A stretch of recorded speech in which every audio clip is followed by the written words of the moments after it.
वेदों के अनुसार हिंदू धर्म में 4 युग का वर्णन है, जिसमें सतयुग, त्रेता युग, द्वापर युग और कलयुग के बारे में बताया गया है। इसमें सतयुग लगभग 17,28,000 वर्ष, त्रेता युग 12,96,000 वर्ष, द्वापर युग 8,64,000 वर्ष और कलयुग को 4,32,000 वर्ष का बताया गया है। भगवान राम का जन्म त्रेता युग का था और श्री कृष्ण द्वापर युग में जन्मे थे। वर्तमान में कलयुग चल रहा है। पुराणों के अनुसार कलयुग में दुनिया समाप्त हो जाएगी। जैसे जैसे कलयुग बढ़ता जाएगा, पाप भी बढ़ता जाएगा। हिंदू धर्म के अनुसार सृष्टि की रचना ब्रह्मा जी ने की है, जिसका पालन भगवान विष्णु करते हैं। ऐसा मान्यता है कि जब धरती पर पाप बढ़ जाते हैं तो भगवान शिव सृष्टि का विनाश कर देते हैं। भगवान विष्णु सृष्टि की रक्षा के लिए पाप बढ़ जाने पर अवतार लेकर दुष्टों का विनाश करते हैं। भगवान विष्णु धरती पर 9 अवतार ले चुके हैं। अब उनका कलयुग के अंत में 10वां अवतार होगा। भगवान विष्णु का 10वां अवतार कल्कि अवतार के रूप में होगा। यह भगवान का सबसे शक्तिशाली अवतार होगा।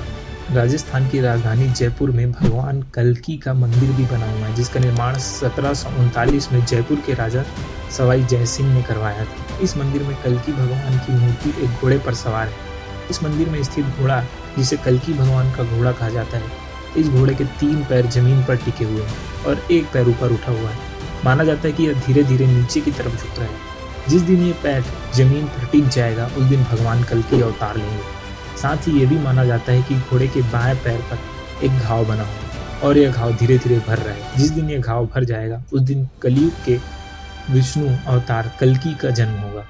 जब जब पृथ्वी पर पाप बढ़ता है, तब तब भगवान विष्णु अवतार लेते हैं। कहा जाता है कि भगवान विष्णु के अभी तक 9 अवतार हो चुके हैं और कल्कि अवतार होना बाकी है, जो भगवान विष्णु का सबसे शक्तिशाली अवतार होगा।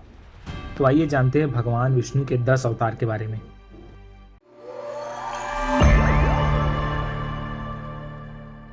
जिसमें से भगवान विष्णु का पहला अवतार है मत्स्य अवतार, यानी कि मछली का अवतार। मत्स्य अवतार भगवान विष्णु का पहला अवतार है। इस अवतार में विष्णु जी मछली बनकर प्रकट हुए थे। मान्यता के अनुसार एक राक्षस ने जब वेदों को चुराकर समुद्र की गहराई में छुपा दिया था, तब भगवान विष्णु ने मत्स्य अवतार में आकर वेदों को पाया और उन्हें फिर स्थापित किया। दूसरा है वराह अवतार। वराह अवतार हिंदू धर्म ग्रंथों के अनुसार भगवान विष्णु के 10 अवतारों में दूसरा अवतार है। इस अवतार में भगवान ने सुअर का रूप धारण करके हिरण्याक्ष राक्षस का वध किया था। तीसरा है कच्छप अवतार। कूर्म अवतार को कच्छप अवतार भी कहते हैं। इसमें भगवान विष्णु कछुआ बनकर प्रकट हुए थे। कच्छप अवतार में श्री हरि ने क्षीर सागर में समुद्र मंथन के मंदन पर्वत को अपने कवच पर रखकर संभाला था। मंथन में भगवान विष्णु मंदर पर्वत और वासुकी सर्प की मदद से देवताओं और राक्षसों ने 14 रत्न पाए थे। चौथा है नरसिंह अवतार। ग्रंथों के अनुसार भगवान विष्णु के 10 अवतारों में से चौथा अवतार नरसिंह अवतार है। इस अवतार में लक्ष्मीपति नरसिंह मतलब आधे शेर और आधे मनुष्य बनकर प्रकट हुए थे। इसमें भगवान का चेहरा शेर का था और शरीर इंसान का था। नरसिंह अवतार में उन्होंने अपने भक्त प्रहलाद की रक्षा की और उनके पिता हिरण्यकश्यप को मारा था। पांचवा है वामन अवतार। इसमें भगवान ब्राह्मण बालक के रूप में धरती पर आए थे और राजा बलि से दान में 3 पद धरती मांगी थी। 3 कदम में वामन ने अपने पैर से तीनों लोकों को नाप कर राजा बलि का घमंड तोड़ा था। छठवां है परशुराम अवतार। परशुराम भगवान विष्णु के 6वें अवतार थे। वह शिव के परम भक्त थे। भगवान शंकर ने इनकी भक्ति से प्रसन्न होकर परशु शस्त्र दिया था, इसलिए इनका नाम राम था और परशु लेने के कारण वह परशुराम कहलाते थे। कहा जाता है कि इन्होंने क्षत्रियों का कई बार विनाश किया था। क्षत्रियों के अहंकारी विध्वंस से संसार को बचाने के लिए इनका जन्म हुआ था। 7वां है श्री राम अवतार। विष्णु के 10 अवतारों में से एक मर्यादा पुरुषोत्तम भगवान श्री राम। महर्षि वाल्मीकि ने राम की कथा संस्कृत महाकाव्य रामायण में लिखी थी। तुलसीदास ने भक्ति काव्य श्री रामचरितमानस की रचना की थी। राम अयोध्या के राजा दशरथ और उनकी पहली रानी कौशल्या के पुत्र थे। 8वां है श्री कृष्ण। यशोदानंदन श्री कृष्ण भी विष्णु के अवतार थे। भागवत ग्रंथ में भगवान कृष्ण की लीलाओं की कहानियां हैं। इनके गोपाल, गोविंद, देवकी नंदन, वासुदेव, मोहन, माखन चोरी, मुरारी जैसे अनेकों नाम हैं। वह मथुरा में देवकी और वासुदेव के पुत्र के रूप में प्रकट हुए थे। 9वां है भगवान बुद्ध। भगवान विष्णु के 10 अवतारों में से एक बुद्ध भी है। इनको गौतम बुद्ध यानी महात्मा बुद्ध भी कहा जाता है। वह बौद्ध धर्म के संस्थापक माने जाते हैं। बौद्ध धर्म संसार के 4 बड़े धर्मों में से एक है। इनका जन्म क्षत्रिय कुल में हुआ था। इनका नाम सिद्धार्थ रखा गया था। गौतम बुद्ध अपनी शादी के बाद बच्चे राहुल और पत्नी यशोधरा को छोड़कर संसार को मोह, माया और दुखों से मुक्ति दिलाने के मार्ग पर निकल गए। और 10वां अवतार है कल्कि अवतार। कल्कि को पृथ्वी पर भगवान विष्णु का अंतिम और सबसे शक्तिशाली अवतार कहा जाता है। उनका जन्म तब होगा जब पृथ्वी पर लोगों द्वारा किए गए पापों की मरम्मत संभव नहीं होगी। उनका जन्म सभी दुष्टों का संहार करने के लिए होगा। कल्कि अवतार बेदाग और परम दिव्य होने वाला है। वह दैवी गुणों से संपन्न होगा। वह सफेद घोड़े पर सवार होगा और स्वयं बहुत गोरा होगा। हालांकि क्रोध उसका रंग बदलकर काला कर देगा। वह पीले वस्त्र धारण करेगा तथा उनके सीने पर श्रीवस्त्र का चिन्ह अंकित होगा। युद्ध के दौरान उनके हाथों में 2 तलवार पकड़े हुए बताया गया है। कहा जाता है कि कलयुग में भगवान कल्कि कली नामक असुर से लड़ाई करेंगे और उसका वध करेंगे। इस लड़ाई में भगवान अकेले नहीं होंगे, उनके साथ 7 चिरंजीवी दिव्य पुरुष भी होंगे जिनको अमर रहने का वरदान मिला है।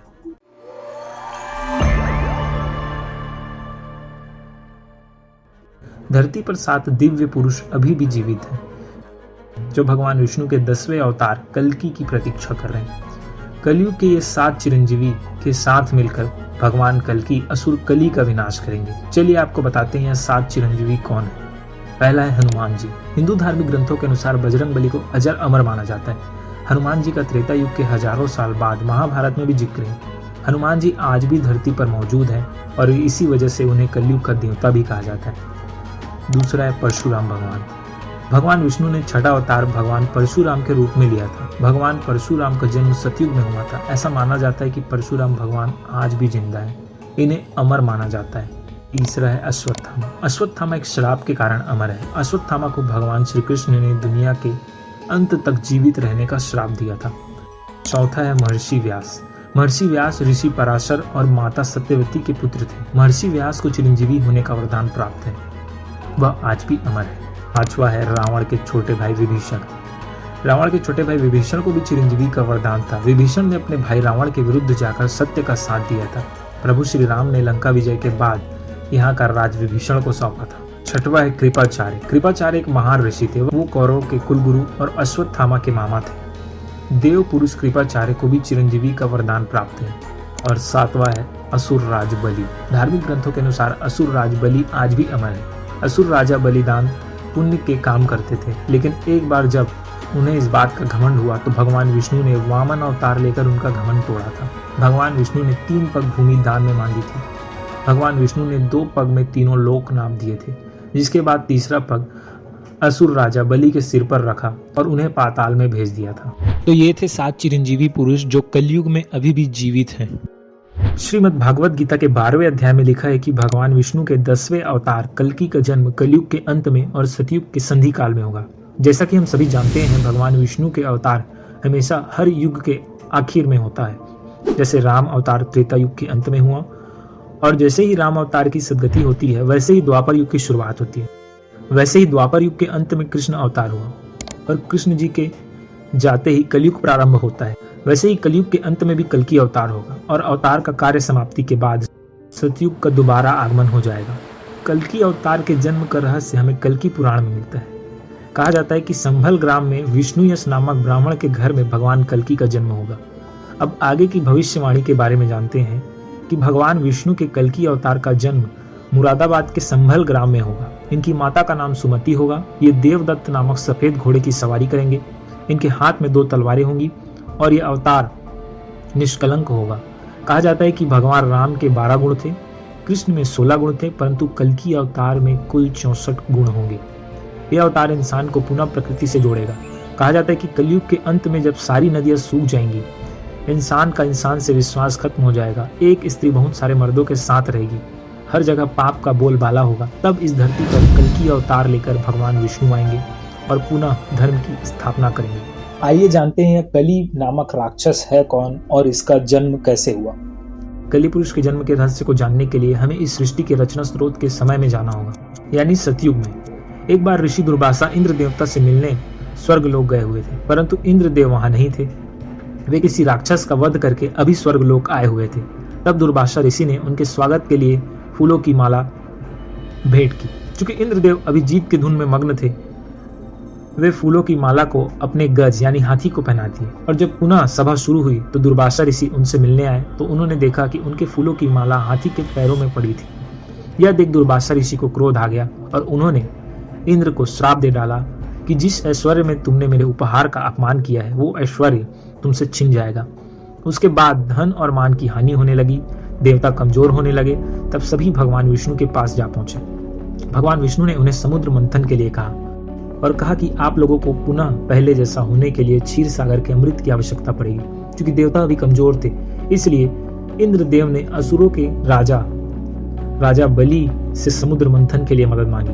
पहले तो राजा बलि ने देवताओं को मना कर दिया। वे जानते थे कि देवता असुरों के साथ छल करेंगे, परंतु शुक्राचार्य के कहने पर राजा बलि इस शर्त पर तैयार हुए कि जो भी समुद्र मंथन से निकलेगा उसका बराबर बंटवारा होगा। तब मंदरांचल पर्वत को गरुड़ देव ने अपनी चोंच में उठाकर क्षीर सागर में रखा और सर्पराज वासुकी को उस पर्वत में लपेटकर रस्से के रूप में इस्तेमाल किया गया। राक्षसगण वासुकी नाग के मुख की ओर और देवता पूंछ की ओर लगे थे, परंतु मंथन हो नहीं पा रहा था क्योंकि मंदरांचल पर्वत का आधार घूम नहीं रहा था। तब भगवान विष्णु ने कच्छ यानी कछुए का अवतार लेकर मदरांचल पर्वत को अपनी पीठ पर रखा। इस प्रकार मंथन की शुरुआत हुई। उसमें से बहुत सारे कीमती आभूषण के साथ पहले हलाहल नामक तेज विष निकला। भगवान विष्णु को इस विष के बारे में पहले से ही पता था। उन्होंने देवताओं को पहले इस बारे में इसलिए नहीं बताया क्योंकि वे जानते थे कि अगर उन्हें बता दिया जाए तो विष के कारण देवता इस मंथन को नहीं मचेंगे। इसलिए उन्होंने सिर्फ अमृत के बारे में बताया। अब चूंकि हलाहल विष निकल गया था और सभी इसके वेग से मूर्छित होने लगे, परंतु शर्त अनुसार इसे आधा देवता तथा आधा असुरों को पीना था। परंतु दोनों में हलाहल विष की इस तेज को सहने की शक्ति नहीं थी। फिर भगवान भोलेनाथ ने भगवान विष्णु के कहने पर विष पान किया, परंतु इस विष के तेज से भोलेनाथ भी जलन से प्रभावित होने लगे। तब शक्ति रूपी देवी पार्वती ने उस विष को अपने हाथों से भोलेनाथ के गले में ही रोक दिया। इस विष के प्रभाव से भोलेनाथ का कंठ नीला पड़ गया।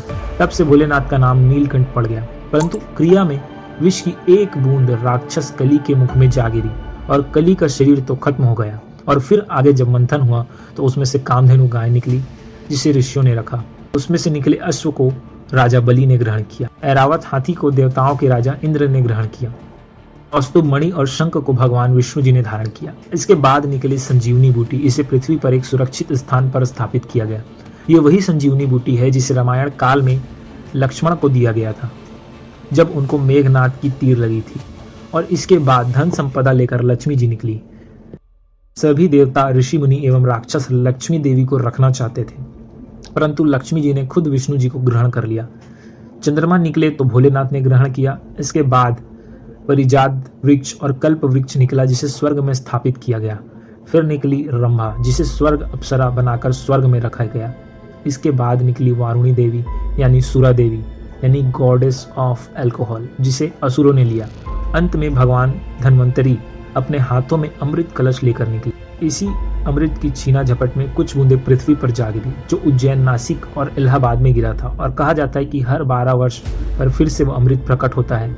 उस वक्त स्नान करने से रोग दोष दूर हो जाते हैं। और इसी अमृत की कुछ बूंदें कली पुरुष को भी मिल गई जिसे वो फिर से जीवित हो उठा, परंतु वो भौतिक रूप में ना आ सका। अमृत के बंटवारे के लिए भगवान विष्णु ने मोहिनी का रूप लिया और सारा अमृत देवताओं को पिला दिया। परंतु राहु और केतु 2 राक्षस देवताओं का रूप लेकर अमृत पी लिए थे, तो भगवान विष्णु ने उनका सर काट दिया। परंतु अमृत पीने के चलते वे अमर हो चुके थे, इसलिए राहु और केतु आज भी पिंड यानी ग्रह के रूप में जीवित है। कली पुरुष अभी भौतिक रूप में नहीं आया है, परंतु वो अपनी शक्तियों से इंसान पर काबू पा सकता है और कलयुग के अंत में वह भौतिक रूप से भी आ जाएगा। तब वो पाताल लोक से आसुरी शक्ति को आजाद करके इंसानों पर राज करेगा। तब भगवान विष्णु का कल्कि अवतार होगा जो 64 गुणों से लिप्त माहिर योद्धा होंगे, जो अब तक के सबसे शक्तिशाली राक्षस कली पुरुष से लड़ेंगे। इनके साथ चिरंजीवी पुरुष भी कली पुरुष से लड़ेंगे, इंसानों को उसके प्रभाव से मुक्त करेंगे। परंतु इस युद्ध में कली पुरुष के तरफ से इंसान भी लड़ेंगे, क्योंकि तब तक धर्म पूरी तरह से नष्ट हो जाएगा। इंसान भगवान को पहचान नहीं पाएंगे, परंतु अंत में सब ठीक हो जाएगा और सतयुग का प्रारंभ होगा।